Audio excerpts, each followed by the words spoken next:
আল্লাহ সুর কেমনে বানাইলো শুনিয়া যান।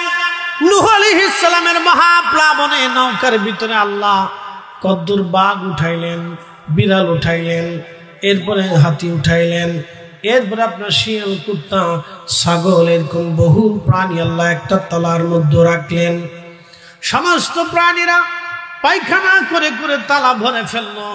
নূহ আলাইহিস সালাম আল্লাহকে ডাক দিয়ে বলেন, রাব্বি, তামাম পৃথিবী তুমি পানির নিচে ডুবাই দিলা, নৌকার মধ্যে তুমি আমাদের চড়াইলা। আল্লাহ, এই প্রাণীকুল তুমি দিয়ে দিলা, একটা তলার মধ্যে রাখছি। আল্লাহ এত পরিমাণে বাথরুম করছে, পুরা তারা ভুলে ফেলছে, এটা কে পরিষ্কার করবে এখন? আল্লাহ ডাক দিয়ে বলেন, নূহ, তোমার হাতের লাঠিখানা দিয়ে তুমি হাতির পৃষ্ঠদেশে একটা আঘাত করো। নূহ আলাইহিস সালাতু ওয়াস সালাম তার হাতের লাঠিখানা দিয়ে হাতির উপরে আঘাত করলেন। আল্লাহ হাতির পিছনের রাস্তা দিয়ে আমার রব্বুল আলামিন একটা প্রাণী বের করে দিলেন। সেই প্রাণীর নাম হচ্ছে শুয়োর। এই প্রাণীটা বের হয়ে পায়খানা খাওয়া শুরু করলো। কি খাইতে শুরু করলো? জোরে জোরে জোরে বলেন। পায়খানা খাওয়া শুরু করলো। এজন্য শরীয়তের মাসালা হলো, কোন গরু যদি পায়খানা খাওয়ার অভ্যাস হয়, দেখবেন কিছু গরু ময়লা আবর্জনা খেয়ে বেড়ায়। কোন গরু যদি পায়খানা খাওয়ার অভ্যাস হয়ে যায়, তাহলে ওই গরু গোশত, দুধ আপনি খেতে পারবেন না। ওই গরুর গোশত, দুধ মুসলমানের জন্য হারাম হয়ে যাবে, যে গরু পায়খানা খাবে। তার মানে আল্লাহ আমাদেরকে পবিত্রটা খাইতে হুকুম দিয়েছে। কথা কন না, ঠিক কিনা? আচ্ছা বলেন, ভাত খাওয়ার আগে কি বলেন? জোরে বলেন। গরুর গোশত খাওয়ার আগে কি? বিসমিল্লাহ। খাসির গোশত খাওয়ার আগে বিসমিল্লাহ।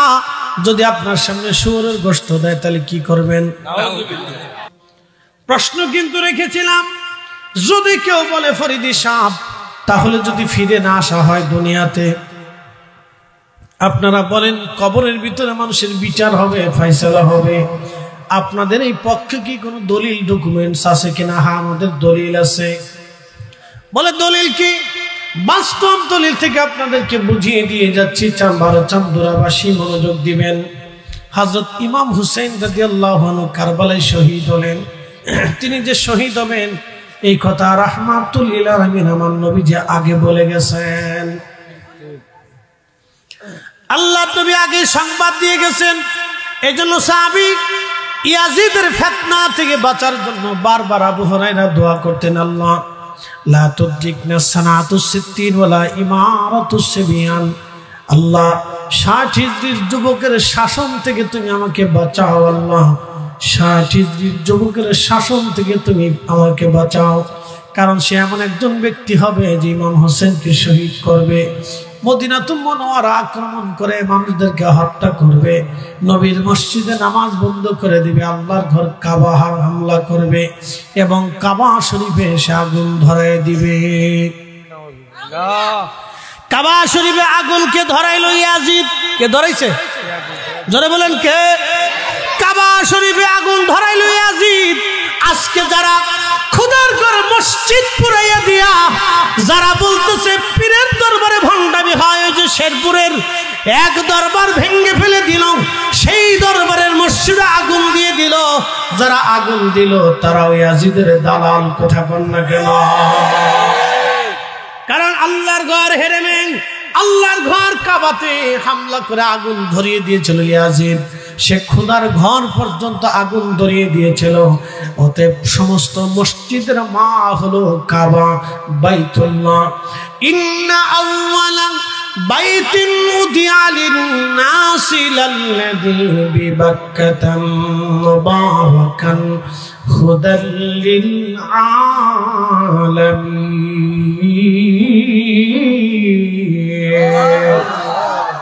আমি সেই ঘর প্রথম নির্মাণ করেছি। এই ঘরকে কেন্দ্র করে তামাম পৃথিবীতে আমি আল্লাহ হেদায়েত চালু করব। অতএব আপনার বাড়ির মসজিদের মা হলো কাবা। আপনার বাড়ির মসজিদকে সম্মান করলে কাবাকে সম্মান করা হবে। আপনার বাড়ির মসজিদে পবিত্র করলে মূলত কাবাকে পবিত্র করা হবে। অতএব আল্লাহর ঘর মসজিদে যারা হামলা দিয়ে আগুন জ্বালিয়ে দেয়, তারা ওই ইয়াজিদের দালাল। কি কথা বলেন না কেন? জোরে বলেন, তারা ইয়াজিদের কোন সন্দেহ নাই। পুরো টুপি মাথায় দেওয়া হোক আর পাগড়ি মাথায় দেওয়া হোক, যাদের হাতে আল্লাহর ঘর মসজিদের নিরাপত্তা নাই, তাদের কাছে এ দেশের কোন নিরাপত্তা হতে পারে না। মাধবপুরবাসী বা চান্দুরাবাসী খুব মনোযোগ দিবেন। দুঃখের সাথে আজ কথাগুলি বলতে হচ্ছে। বাজান, যদি অন্য কোন ধর্মের মানুষ মসজিদ পড়িয়ে দিত, মেনে নিতে পারতাম যে তারা আমাদের ধর্ম মানে না, সেই জন্য তারা ভেঙে দিয়েছে, পুড়িয়ে দিয়েছে। আমার ধর্মের, আমার ইসলামের মুসলমানেরা যখন খোদার ঘর মসজিদে আগুন দেয়, তাহলে বোঝা গেল ইয়াজিদ 1400 বছর আগে 60 হিজরির পরে 60 হিজরিতে 61 হিজরিতে আল্লাহর ঘর কাবা শরীফে সে আগুন দিল। তার লোকেরা কাবা শরীফে আগুন জ্বালিয়ে দিল। কাবা শরীফের আগুন জ্বালিয়ে গিলাফ পুড়িয়ে ফেললো।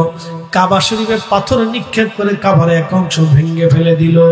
তার অর্থ হলো ইয়াজিদি লোকেরা কাবা ভাঙলো, কাবা ঘর আক্রমণ করলো। বর্তমানে আল্লাহর ঘর মসজিদে যারা আক্রমণ করতে চায় এবং মসজিদ যারা ভেঙে ফেলে দেয়, আগুন দিয়ে পুড়িয়ে দেয়, বোঝা গেল ওরাও মুসলমান, কিন্তু ইয়াজিদের দালাল, ইয়াজিদের উত্তরসূরি, ইয়াজিদের উত্তরসূরি, এতে কোনো সন্দেহ নেই। পৃথিবীতে একজনের দুইটা মাজার, একজনের দুইটা মাজার, তিনি ইমাম হুসাইন। একজনের দুইটা মাজার, তিনি ইমাম হুসাইন। আর অন্য কেউ যদি বলে অমুকের গায়েবী মাজার, অমুকের 3টে মাজার, বাইজিদ বোস্তামির 4টে মাজার, এগুলি বিশ্বাসযোগ্য না, তার কোনো ভিত্তি নাই, প্রমাণ নাই। শুধুমাত্র ইমাম হুসাইনের 2টা মাজার, একটা দেহ মুবারকের মাজার হলো ইরাকের কারবালা, আর পবিত্র মাথা মুবারকের মাজার হলো বর্তমান মিশর আল আজহার বিশ্ববিদ্যালয়ের পাশে। কিন্তু সর্বপ্রথম ইমাম হুসাইনের পবিত্র মাথা মুবারকের মাজার ছিল বর্তমান যে গাজা, যেখানে ইসরায়েল প্রতিনিয়ত বোমা নিক্ষেপ করে করে হাজার হাজার লক্ষ লক্ষ বাড়িঘর পুড়িয়ে ফেলে দিয়েছে। হাজার হাজার ফিলিস্তিনি নারী পুরুষ শিশু বৃদ্ধদেরকে হত্যা করেছে, শহীদ করেছে। ওই গাজার আগে নাম ছিল আসকালান। আগে কি নাম ছিল? আসকালান। বন্ধু আমার, খুব মনোযোগ দিবেন। ওই অঞ্চলে ইমাম হুসেন রাদিয়াল্লাহু আনহুর পবিত্র মস্তককে সমাহিত করা হয়েছিল। ক্রুসেড চলতেছে 530 হিজরি। 530 হিজরিতে ক্রুসেড হলো। পৃথিবীর সব খ্রিস্টানরা মিলে মুসলমানদেরকে আক্রমণ করে তারা বাইতুল আকসা দখল করে নিয়ে চলে গেল। বর্তমানে ইসরায়েল যেমন বাইতুল আকসা দখলে নিতে চাচ্ছে এবং এক অংশ তারা দখলে নিয়ে গেছে, ঠিক ওই রকম ক্রুসেডাররাও বাইতুল আকসা দখল করে নিয়ে চলে গেল। লক্ষ লক্ষ মুসলমানদেরকে তারা হত্যা করলো। বাইতুল আকসা থেকে মুসলমান তাড়িয়ে দিল। বড় কঠিন দিন চলতেছিল মুসলমানদের। ওই সময় প্রায় বাইতুল আকসা দখল করার 100 বছর পরে পৃথিবীতে আল্লাহ একজন বীর মুসলমান জন্ম দিলেন। তার নাম সুলতান গাজী সালাউদ্দিন আইয়ুবী রাহিমাহুল্লাহ। এখনো অন্য ধর্মের মানুষ জানে না, মুসলমানদের কোন মা সুলতান গাজী সালাউদ্দিন আইয়ুবীর জন্ম দিতে পারে। কথা বলেন ঠিক কিনা? আবার আর একজন সুলতান গাজী সালাউদ্দিন আইয়ুবীর জন্ম হতে পারে, আর একজন বীর মুজাহিদের জন্ম হতে পারে। ওরা জানে না। আর একজন মুহাম্মদ বিন কাসিমের জন্ম আসতো, আর একজন মুহাম্মদ বিন কাসিমের মতো বীর মুজাহিদ কোন মা জন্ম দিতে পারে। মুহাম্মদ ঘুরির মতো বীর মুজাহিদ মা জন্ম দিতে পারে। ওরা জানে না শাহজালাল ইয়ামানি মুজাদ্দিদ রাহমাতুল্লাহির মতো আল্লাহর ওলি কোন মা আবার জন্ম দিতে পারে, হতেও পারে। কথা কন না কেন, ঠিক কিনা? সহিহ বুখারীতে আসছে হযরত আবু হুরায়রা বাজারে বাজারে ঘুরতেন আর দোয়া করতেন, আল্লাহুম্মা লা তুদরিকনা সানাতুস সিত্তিনা ওয়ালা ইমারাতুস সিবিয়ান। হযরত আবু হুরায়রা বলতেন, ইয়া রাব্বি, আমাকে 60 হিজরির শাসক গোষ্ঠী থেকে তুমি আমাকে হেফাজত করো আল্লাহ। 60 হিজরির ওই যুবকের শাসন থেকে তুমি আমাকে হেফাজত করো আল্লাহ। 60 হিজরিতে একজন যুবক শাসন ক্ষমতায় আসবে, আল্লাহ তার ফিতনা থেকে তুমি আমাকে হেফাজত করো। আচ্ছা বলেন, 60 হিজরিতে একজন যুবক শাসন ক্ষমতায় আসবে, এই কথা কি আবু হুরায়রা আগে বলেছে না নবী বলেছে? আল্লাহর নবী বলেছেন, আমার উম্মত হালাকাতু উম্মতি আলা ইয়াদাই গিলমাতিন মিন কুরাইশ। সহিহ বুখারীতে নবীজি বললেন, কুরাইশ বংশের এক যুবকের মাধ্যমে আমার মুসলমান ধ্বংস হবে। কুরাইশ বংশের এক যুবকের মাধ্যমে মুসলিম ধ্বংস হবে। কুরাইশ বংশের যুবকের মাধ্যমে মুসলমান ধ্বংস হয়ে যাবে। ওই কুরাইশ বংশের যুবককে এর ব্যাখ্যা করতে যাইয়া বিশ্ববিখ্যাত মুহাদ্দিস আল্লামা ইমাম হাজর আসকালানী আশ-শাফিঈ রাদিয়াল্লাহু আনহু তিনি সহিহ বুখারীর সহিহ বুখারীর সারা গ্রন্থ ফাতহুল বারীতে তিনি লেখেন, হযরত আবু হুরায়রা প্রত্যেক বাজারে বাজারে দোয়া করতেন আর বলতেন, আল্লাহুম্মা লা তুযিকনা সানাতুস সিদ্দিন ওয়ালা ইমারাতুস সিবিয়ান। আল্লাহ আমাকে 60 হিজরির যুবকের শাসন থেকে তুমি আমাকে বাঁচাও। 60 হিজরির যুবকের শাসন থেকে তুমি আমাকে বাঁচাও। ইমাম হাজর আসকালানী বলেন, আল্লাহর নবীর হাদিস আর আবু হুরায়রার দোয়া থেকে বোঝা যায় 60 হিজরিতে যে যুবক মুসলমানদের ক্ষমতায় এসেছিল তার নাম ইয়াজিদ। তখন ইয়াজিদের বয়স মাত্র 34 বছর ছিল। যুবক 34 বছরের একজন যুবক ক্ষমতায় বসলাম, আমার বয়স 40। তার মানে আমি আরো 6 বছর আগে যেমন ছিলাম, বুঝতেই পারতেছেন। 34 বছরের একজন যুবক, তিনি সুঠাম দেহের অধিকারী ছিলেন, ক্ষমতায় বসেছিলেন। আল্লাহর নবী বলে গেছেন, আবু হুরায়রা 34 বছরের একটা যুবক 60 বছরের ক্ষমতায় বসবে, সে তামাম পৃথিবীতে ফিতনা সৃষ্টি করবে, আমার উম্মতের মধ্যে ফিতনা বাঁধাই দিবে, আমার দৌহিত্রকে হত্যা করা হবে, কারবালে আমার পরিবার পরিজনকে হত্যা করা হবে। সে পৃথিবীতে ভয়াবহ ফিতনা করবে, শুধু আমার বংশে হত্যা করবে না, আমার মদিনা আক্রমণ করবে। আমার মদিনায় 3 দিন পর্যন্ত ঘোড়া গাদা বাঁধা থাকবে, মসজিদে নববীতে আজান বন্ধ করে দিবে, একামত বন্ধ করবে। যেই মদিনার বাসীরা আমাকে পাহারা দিয়েছিল সেই মদিনার মানুষকে এসে হত্যা করবে।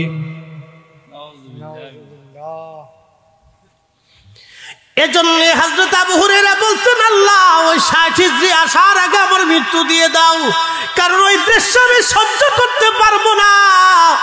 আল্লাহ 60 হিজরি আসার আগে আমার বিদায় দাও। অতএব যারা ইয়াজিদকে ভালো বলতে চায় তাদের সাথে আমাদের আমিন নিয়ে ঝগড়া তেমন না, ঝগড়া হলো তাদের ঈমানের সাথে, বিশ্বাসের সাথে আমাদের ঝগড়া। তারাই বলে আল্লাহ রসুলের আব্বা আম্মা 2 জন কাফের ছিল, নবীর আব্বা আম্মা 2 জন জাহান্নামে চলে গেছে। যারা রসুলের আব্বা আম্মাকে কাফের বলতে চায়, আমরা সুন্নিরা তাদেরকে মুসলমানই মনে করি না। কথা কোন না কেন? হাত উঁচু করে বল, ঠিক না ঠিক? আগে হলো ঈমান। আল্লাহু আকবার।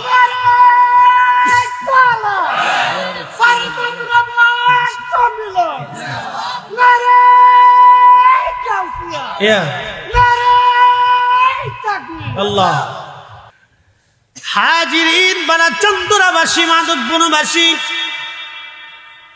ইমাম হুসাইনের পবিত্র মস্তক, পবিত্র মাথা মুবারকের মাজার হলো আসকালান। খ্রিস্টানরা দখল করে নিয়ে গেল।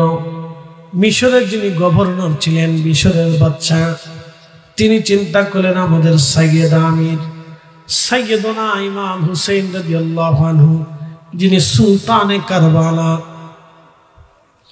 তার মস্তক খ্রিস্টানদের অধীনে থাকবে তা হয় না। খ্রিস্টানদের অধীন থেকে তার মাথা মোবারক নিয়ে আসা লাগবে। সেই জন্য তিনি প্রস্তাব পাঠালেন খ্রিস্টান বাদশার কাছে। খ্রিস্টান বাদশাকে বললেন, আমাদের সাইয়েদের পবিত্র মাথা মোবারক আমরা নিয়ে চলে যাব। খ্রিস্টান বললেন, নিয়ে যাবেন, ঠিক আছে, কিন্তু বিনিময় দিতে হবে, যেহেতু এই দেশ আমাদের অধীনে। বলে কত বিনিময় লাগবে? বলে 30,000 স্বর্ণ মুদ্রা লাগবে। বর্তমানে ধরে রাখেন আপনি 30,000 কোটি টাকা মিনিমাম হবে। 30,000 স্বর্ণ মুদ্রা বর্তমানে 30,000 কোটি টাকা হবে। মিশনের গভর্নর রাজি হয়ে গেলেন, অর্থ চলে যাক, কিন্তু ইমাম হুসেনের পবিত্র মাথা মোবারক উঠানো এবং তার পবিত্র চেহারা এক নজর দেখা আমার ভাগ্যে যদি হয়, তাহলে আমার 14 পুরুষের কপাল খুলে যাবে। কথা কন না কেন, ঠিক কিনা? ইসলাম মুসলমান সত্য, কবর সত্য, এই ঘটনা থেকে শুনে যাবে। আবার আসিব ফিরে ধানসিঁড়ি তীরে নবান্নে বাংলা, হয়তো শালিকের বসে, না কুত্তার বসে, না বানরের বসে, না শিয়ালের বসে, না হাতির বসে। এই সমস্ত বিশ্বাস পৃথিবীতে আদৌ নাই, কখনো এই সমস্ত বিষয় হবে না। তা বাস্তব থেকে আজকে বুঝে যাওয়ার দরকার। কথা কোন ঠিক কিনা? আমাদের সাইয়েদনা হুসাইন রাদিয়াল্লাহু আনহু তেনার পবিত্র মাথা উঠানোর জন্য 30,000 স্বর্ণ মুদ্রা মিশরের বাদশা খ্রিস্টানদেরকে দিয়ে দিলেন। মিশরের বাদশা তিনি তার পবিত্র মাথা উঠানোর জন্য নিয়ে আসার জন্য সৈন্য সামন্ত নিয়ে, উলামায়ে কেরাম নিয়ে, লোক লস্কর নিয়ে তিনি রওনা হয়ে গেলেন। আওলাদে রাসূলের পবিত্র মাথা মোবারক আসার আগে বহু দূর থেকে উনি ওনার পায়ের জুতা খুলে ফেললেন। এমনকি সমস্ত সৈন্য সামন্ত আলেম ওলামা যারা ছিলেন সবাই তাদের নিজেদের পায়ের জুতা খুললেন। সুবহানাল্লাহ, আস্তে হয়ে গেল না? জোরে বলেন। কি খুললেন? কোথাকার জুতা? পায়ের। জোরে বলেন। পায়ের জুতা কেন খুললেন? ইমাম হুসেনকে সম্মানের জন্য। কথা ঠিক কিনা? কিসের জন্য? সম্মানের জন্য। এই জন্য তরিকতপন্থী যারা আছে সুন্নি, এই জন্য আমরা সুন্নিদের আদব হলো বড় জিনিস। কথা ঠিক কিনা? আদব যার নাই তার 4 পয়সাও দাম নাই। আচ্ছা, বলে আদব কি জিনিস বুঝাইতেছি। একটা ছেলে এই লেখাপড়া করতে করতে করতে করতে ধরেন ডিসি হলো, ডিসি ধরেন ডিসি হলো। তো ডিসি অফিসে সে বসে আছে, যেহেতু জেলার সে প্রধান, জেলার কিন্তু মেইন প্রধান হচ্ছে জজ। ডিসির উপরে জজের পাওয়ার, এসপির উপরও জজের পাওয়ার। জজ যা বলবে ওই জেলাতে তাই চলবে। জজের হচ্ছে বেশি পাওয়ার, ডিসি এসপির চাইতে জজের পাওয়ার বেশি, মনে রাখবেন। তো মনোযোগ দেন। তো ডিসি সাহেব ধরেন লেখাপড়া করে ডিসি হয়েছে, কিন্তু বাপ কৃষক। এখন বাপ তাকে দেখতে অফিসে গেছেন, সে বাবা যাওয়ার পরে সে দাঁড়াইয়া বাপের সম্মান করল না। তাহলে এবার আপনি বলেন তার ডিসি হওয়ার কোনো মূল্য আছে? সে আদব না বিয়াদব?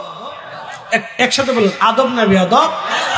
তো ডিসি এত লেখাপড়া করার পরেও, বিশেষ কমপ্লিট করার পরেও, পরীক্ষা নিরীক্ষা করার পরে, একটা অফিসার হওয়ার পরে যদি তার বাপকে সম্মান না দেয়, তাহলে বোঝা যাবে তার জীবনের লেখাপড়া সব মাটির সাথে মিশে গেছে। ও তার সার্টিফিকেটের ভিতরে কোনো 4 পয়সাও মূল্য নাই, মূল্যহীন হয়ে গেছে আদব না থাকার কারণে। ঠিক মুসলমানদের আদব যদি না থাকে, আলেমদের আদব যদি না থাকে, তরিকতপন্থীদের আদব যদি না থাকে, তাহলে তার জীবন আর কিছুই থাকে না। কথা বলে ঠিক না? ঠিক। এই জন্য আদব হচ্ছে মেইন জিনিস। এই জন্য আদবের তাগিদে আমরা বাবা মার পায়ে কদমবুসি করতাম, বাবা মার হাতে পায়ে চুমা দিতাম। এটারে আজকে বেদাত শিরিক বানাইয়া আমার দেশের লক্ষ লক্ষ ছেলেদেরকে বেয়াদব বানাই ফেলছে। আপনি দেখবেন লক্ষ লক্ষ ছেলেরা মোটর সাইকেল একটা ফাঁসার নিচে হইলে খালি সামনে ধুম ধুম ধুম। ও বাপ ছিল না, চাচা ছিল না, উস্তাদ ছিল না, মাস্টার ছিল না, মুরব্বী ছিল না, কিচ্ছু ছিল না। পরে কয়েকদিন পরে যে মাধবপুরের নিচে ট্রাকের নিচে যা ঠিক করে কাইতে পড়ছে। পরে যা ঢাকা পঙ্গু হসপিটাল ফাঁকটা ঝুলে থুয়ে দিচ্ছে। কি কথা দেখেন, পঙ্গু হসপিটালে যায় দেখেন যে যত রুগী আছে সবই মোটরসাইকেল অ্যাক্সিডেন্ট, ল্যাংড়া ল্যাংড়া। বেয়াদবি করবি, ল্যাংড়া হয়ে মরবি। কথা কন না ঠিক কিনা? বেয়াদবি করবি, ল্যাংড়া হয়ে মরবি, উপায় নেই।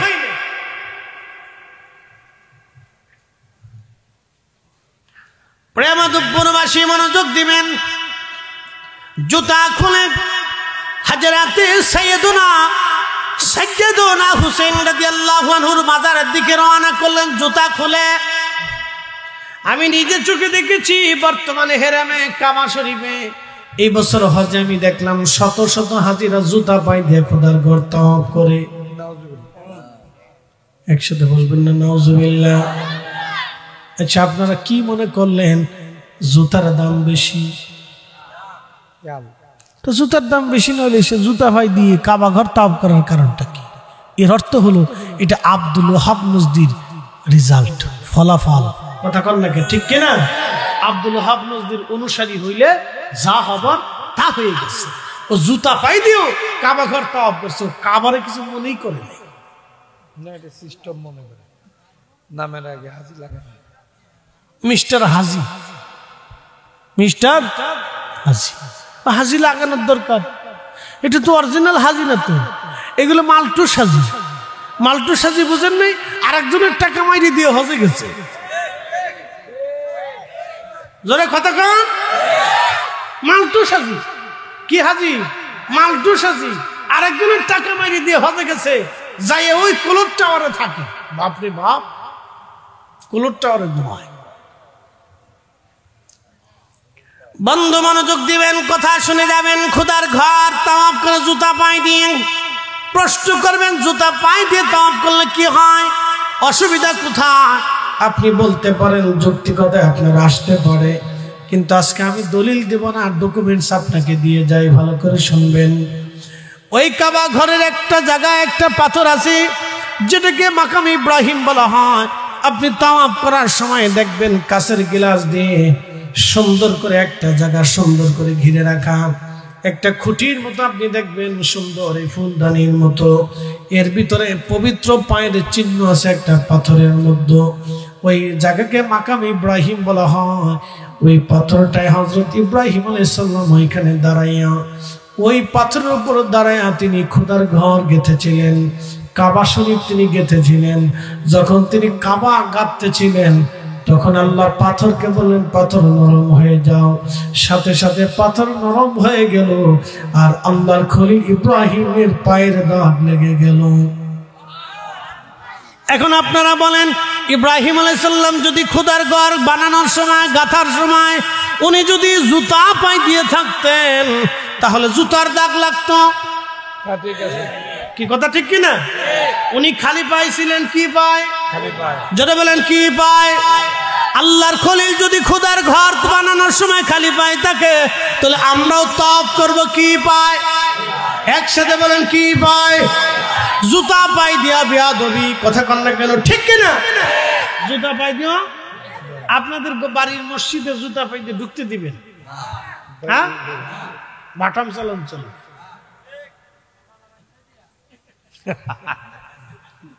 জুতা খুলে ওর গাড়ির মধ্যে, গলার মধ্যে ঝুলে দিবেন, যা লয়ে ঘুরে। শতান কোথাকার।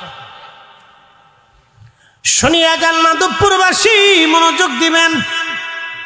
আল্লাহর খলিল ইব্রাহিম আলাইহিস সালাম তিনি খালি পায়ে কাবা নির্মাণ করেছিলেন বিদায় সেই পাথরে এখনো পায়ের দাগ আছে। একসাথে বলবেন আল্লাহু আকবার। তাহলে বলেন, ইসলাম আছে না নাই? ছিল কি ছিল না? আগেও ছিল, এখনো আছে, আগামীতেও থাকবে। আল্লাহটাই ঠিক, বাদ বাকি যা আছে সব ঠিক। আল্লাহর নবীরটাই ঠিক, বাদ বাকি যা আছে সব ঠিক। কথা বল ঠিক না ঠিক? হাত উঁচা করে বলেন ঠিক না ঠিক? একসাথে বলেন, আশহাদু আল্লাহ ইলাহা ইল্লাল্লাহু ওয়াহদাহু লা শারীকা লাহ ওয়া আশহাদু আন্না মুহাম্মাদান আবদুহু ওয়া রাসূলুহু সাল্লাল্লাহু আলাইহি ওয়াসাল্লাম। একবার জোরে বলা যাবে কি মারহাবা? হাজিরিন, খুব মনোযোগ দিবেন। হযরতে ইমাম হুসেন রাদিয়াল্লাহু আনহুর মস্তখানার জন্য আমরা খালি পায়ে রওনা। সমস্ত মিশরের বাদশা থেকে শুরু করে আমির, উমরা, আলেম ওলামা, সৈন্য সামন্ত ইমাম হুসেন রাদিয়াল্লাহু আনহু রওজা মুবারকে গেলেন। উপর থেকে মাটি সরাইয়া সরাইয়া সরাইয়া সরাইয়া ওনার পবিত্র মস্তক মুবারকের মাজার রওজা শরীফের উপর থেকে মাটিগুলি সরায়া সরায়া সরায়া সরায়া ইমাম হুসেইন রাদিয়াল্লাহু আনহুর মাথা মোবারক যখন বের করলেন, তখন দেখা গেল 1400 অর্থাৎ ঘটনা 530 হিজরি, ইমাম হুসেইন শহীদ হয়েছেন 460 হিজরি, অর্থাৎ ওই রওজা শরীফ সরানোর সময় তখন বয়স হয়েছিল 470 বছর। 470 বছর পরে লোকেরা যখন ইমাম হুসেইন রাদিয়াল্লাহু আনহুর মাথা মোবারক উঠাইতে গেলেন, মাটি সারানোর পরে দেখা গেল 470 বছর আগে যেইভাবে দাফন করা হয়েছিল সেইভাবেই আছে, একটা চুল নষ্ট হয়ে যায় নাই, মাথা পচে যায় নাই, মাথা পচে যায় নাই, চেহারা নষ্ট হয় নাই। তখন কর্তৃত ওই মস্তক মুবারকের নিচ থেকে গলার অংশ থেকে ফুটায় ফুটায় রক্ত পড়তেছিল। আর এমন সুঘ্রাণ, পৃথিবীতে এত সুঘ্রাণ কোনো আতরে হতে পারে না। একসাথে যদি বলা যাবে কি ইয়া রাসূলুল্লাহ, ولا تقولوا لمن يقتل في سبيل الله أموات।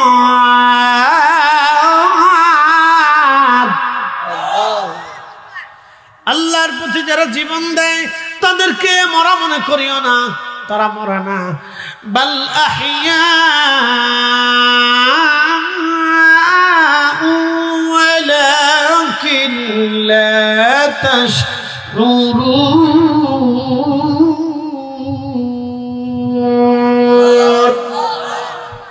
বরং তারা জিন্দা জিন্দা জিন্দা জিন্দা জিন্দা। কে বলছে? আল্লাহ। একসাথে বলেন কে? তাহলে কোরআন শরীফের আয়াত যে সত্য, আল্লাহ সত্য কথা বলেছেন, তার বাস্তব প্রমাণ হলো 470 বছর পরে ইমাম হুসাইন রাদিয়াল্লাহু আনহুর মাজার মুবারক থেকে ওনার পবিত্র মস্তক মুবারক ওঠানোর সময় দেখা গেল একটা চুল নষ্ট হয় নাই, ওনার চেহারার লাবণ্যতা নষ্ট হয় নাই, ঠোঁট নষ্ট হয় নাই, কান নষ্ট হয় নাই, চোখ নষ্ট হয় নাই, ভুরু নষ্ট হয় নাই, দাড়ি নষ্ট হয় নাই। ওনার কর্তৃত্ব গলার ওখান থেকে তখন তাজা তাজা রক্ত ঝরে ঝরে পড়তেছে। তার মানে বোঝা গেল ইমাম হুসেইন রাদিয়াল্লাহু আনহু রওজা মুবারকে তখনও জিন্দা। এর অর্থ হলো ইসলামে যেই কথা বলা হয়েছে, আল্লাহ বলেছেন তোমরা কবরে আসবা, সুম্মা তুরাদ্দুনা ইলা আলিমিল গায়বি, আমি আল্লাহর কাছে আসবা, আমি তোমার গোপনে অজ্ঞানে সব জানি। ফায়ুনাব্বিউকুম বিমা কুনতুম তা'মালুন, তুমি যা করো না কেন আমি সব আল্লাহ পাক সেই দিন তোমাকে দেখাবো। আল্লাহর এই কথাটাও সত্য। বাল আহইয়াউ ওয়ালাকিন লা তাশউরুন, বাল আহইয়াউ, তারা জিন্দা জিন্দা জিন্দা। কোরআন বলল তারা জিন্দা, আসলেই তারা কবরের ভিতরে জিন্দা। তার অর্থ হলো ইসলাম সত্য, আল্লাহ সত্য, নবী সত্য, আখিরাত সত্য, কবর সত্য। আবার আসিব ফিরে ধানসিঁড়িটির তীরে নবান্নে বাংলায়, হয়তো শালিকের বেশে এমন কোন আকীদা বিশ্বাস লালন পালন করে 4 পয়সাও দাম হবে না। এগুলি সব মানুষের বানানো বিশ্বাস। কথা বলেন ঠিক না বেঠিক? তাহলে ইসলাম যে সত্য এতে কোনো সন্দেহ? একসাথে বলেন সন্দেহ। ইমাম হুসেইন রাদিয়াল্লাহু আনহুর মাথা মোবারক উঠানো হলো কত বছর পরে? 470। জোরে বলেন কত বছর? আরো জোরে বলেন কত বছর? তখনও ওনার মাথা মোবারক যেই রকম সেরকম।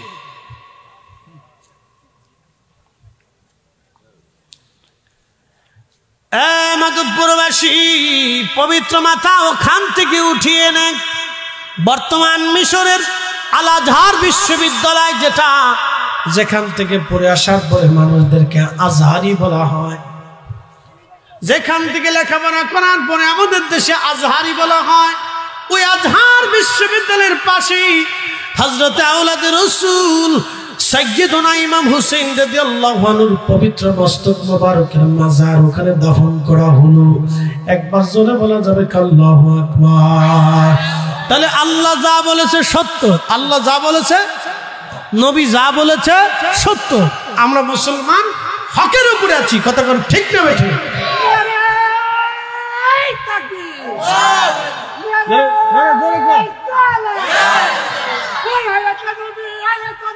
জিন্দাবাদ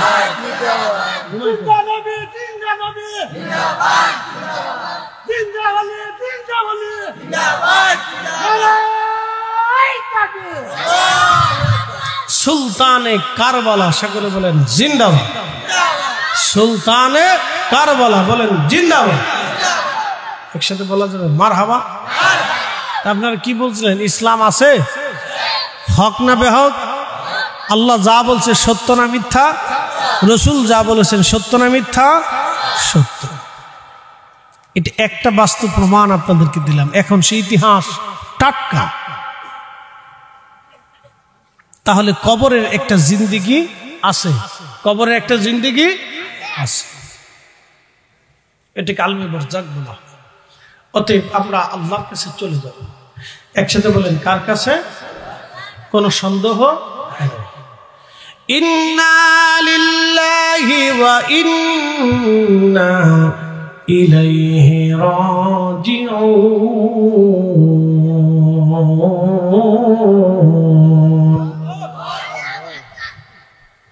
নিশ্চয় আমরা আল্লাহর জন্য ফিরে চলে যাব আমরা আল্লাহর কাছে অবশ্যই আল্লাহর কাছে ফিরে চলে যাব কোনো উপায় আমাদের আর নাই অবশ্যই আল্লাহর কাছে চলে যাব আল্লাহ আমাদের হিসাব নিকাশ করবেন সেই দিন আল্লাহ বললেন আল-ইয়াওমা নাখতিমু আলা আফওয়াহিহিম ওয়া তুকাল্লিমুনা আইদিহিম ওয়া তাশহাদু আরজুলুহুম বিমা কানু ইয়াকসিবুন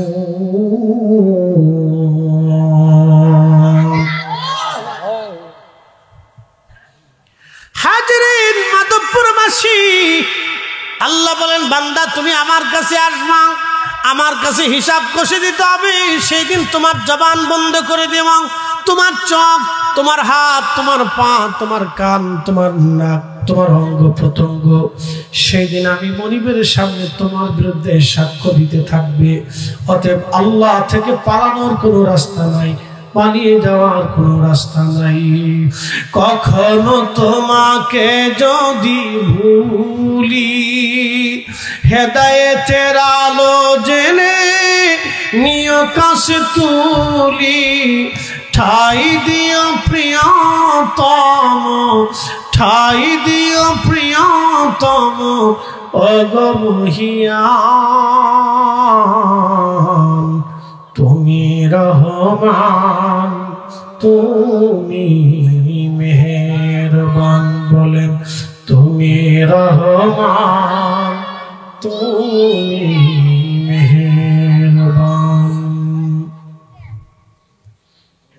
মাধবপুরবাসী মনোযোগ দিবেন অবশ্যই আল্লাহর কাছে ফিরে চলে যাব আমরা জবাব দিতে হবে আল্লাহর কাছে কোনো সন্দেহ নাই কোনো চিন্তা নাই আহা শহীদরা মরে না শহীদরা মরতে পারে না তার বাস্তবতাটাকে বলে দিয়ে যাই আল্লাহর নবী একদিন মদিনার রাস্তা দিয়ে হেঁটে হেঁটে যাচ্ছিলেন ঠিক এমন সময় রহমতের নবী কি সালামের জবাব দিয়ে বলেন ওয়ালাইকুম আসসালাম ওয়া রাহমাতুল্লাহি ওয়া বারাকাতুহু তখন সাহাবীরা বললেন হুজুর আপনি সালামের জবাব কেন দিলেন কে আপনাকে সালাম দিল আল্লাহর নবী বললেন সাহাবীরা আমাকে সালাম দিয়েছে আমার জাফর আমাকে সালাম দিয়েছে হযরতে জাফর আমাকে সালাম দিয়ে গেল আল্লাহর নবী বললেন সাহাবীরা রে মুতার প্রান্তরে আমার জাফরকে কাফেররা শহীদ করে দিয়েছিল মুতার যুদ্ধে কাফেরের সংখ্যা ছিল 2 লক্ষ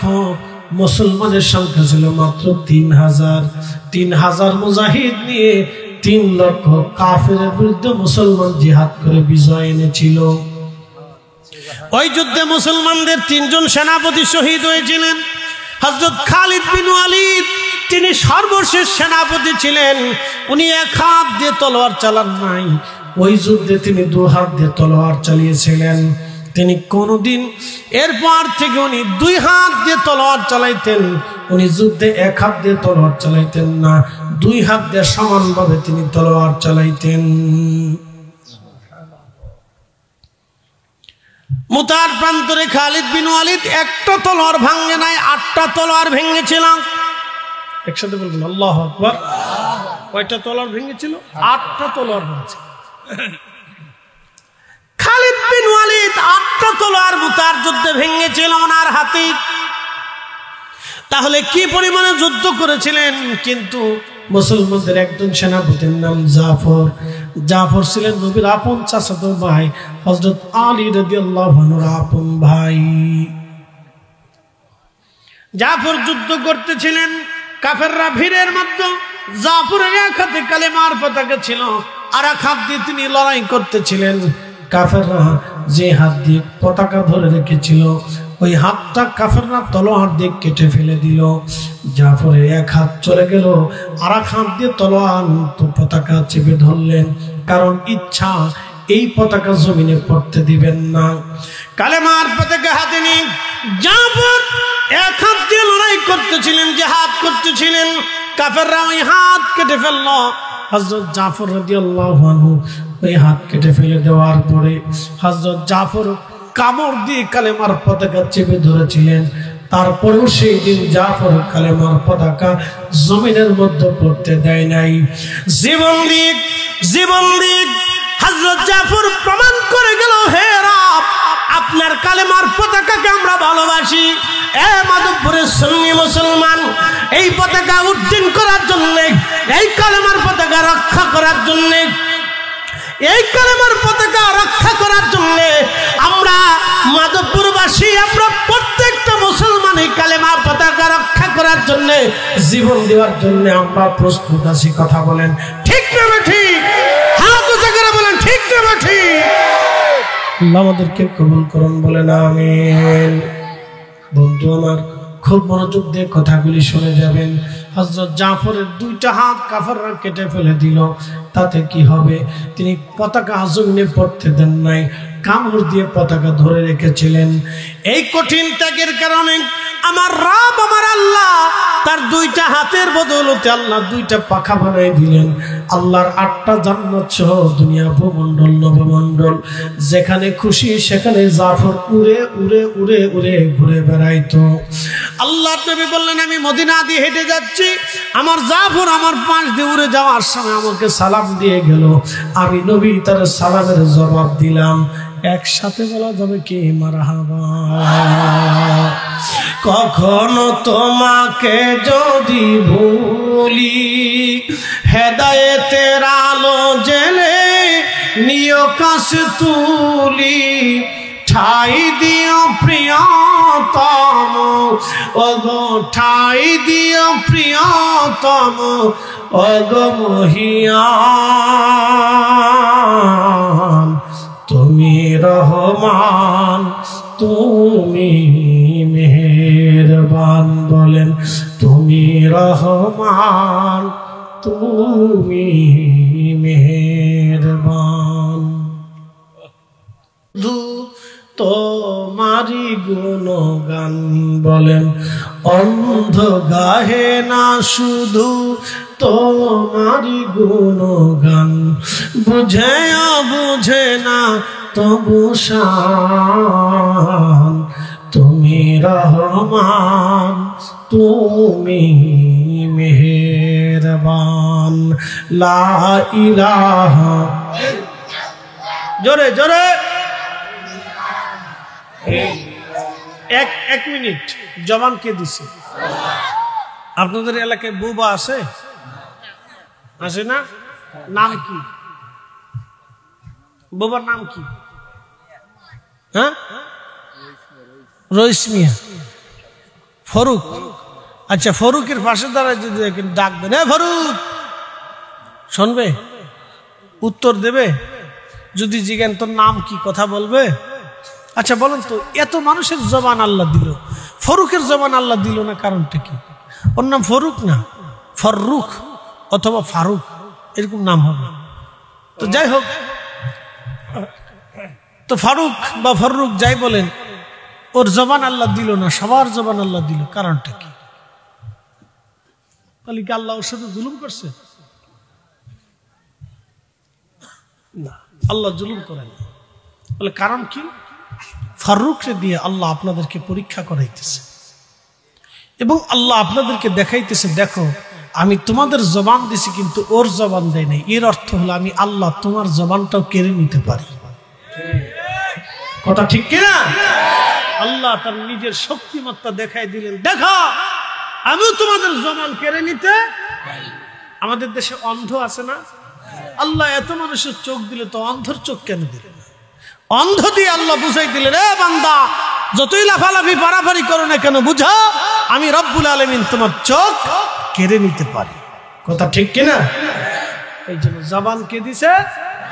তো আল্লাহর দেওয়া জবান দিয়ে বেশি বেশি পান খাবো, বিড়ি খাবো, চা খাবো, আর কিছু করার দরকার নেই, নাকি বলেন?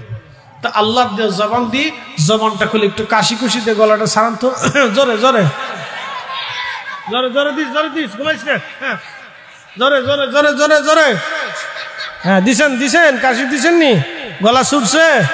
এবার একসাথে বলুন আল্লাহু আকবার। আওয়াজ ভালো আছে, অসুবিধা নেই। তাহলে জবান খুলে এবার একটু একসাথে জিকির করুন, ইসমে জাত আল্লাহ আল্লাহ আল্লাহ আল্লাহ আল্লাহ আল্লাহ আল্লাহ আল্লাহ আল্লাহ আল্লাহ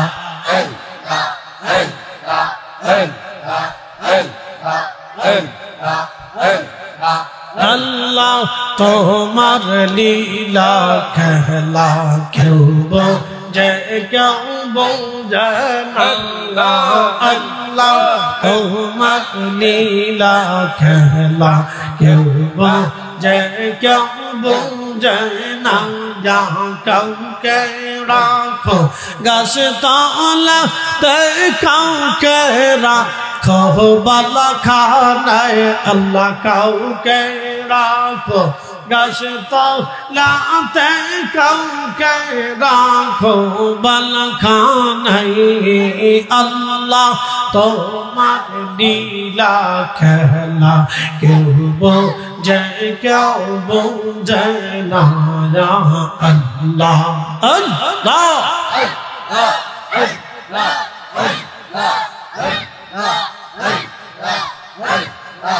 ইব্রাহিম তোমার নবী ছিল, নমরুদের আগুনে ফেলল। ইব্রাহিম তোমার নবী ছিল, নমরুদের আগুনে ফেলল। আগুন হইল ফুল বাগিচা পশম কেহনে পড়ল না।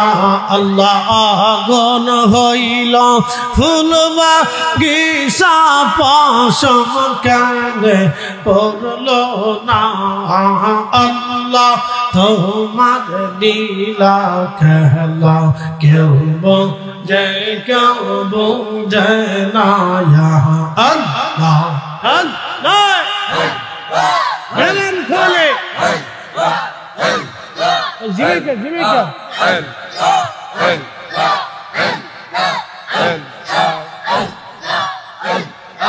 আল্লাহ আল্লাহ আল্লাহ আল্লাহ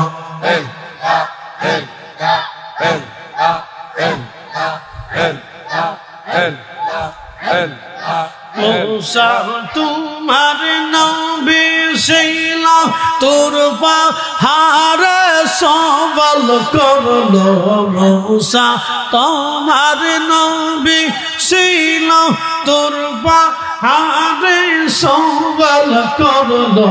পাহাড় পইরা সুরমা হইল, মুসা কেন পড়ল না। আল্লাহ পাহাড় পইরা সুরমা হইল, মুসা কেন পড়ল না। আল্লাহ তোমার লীলা খেলা কেউ বোঝে কেউ বোঝে না। আল্লাহ আল্লাহ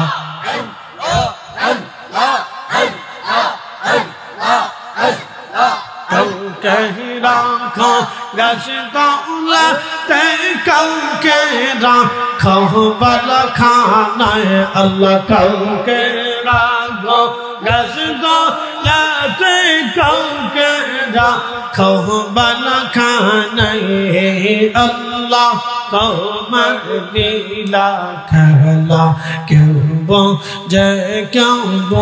जय ना अल्लाह अल्लाह जवान खोले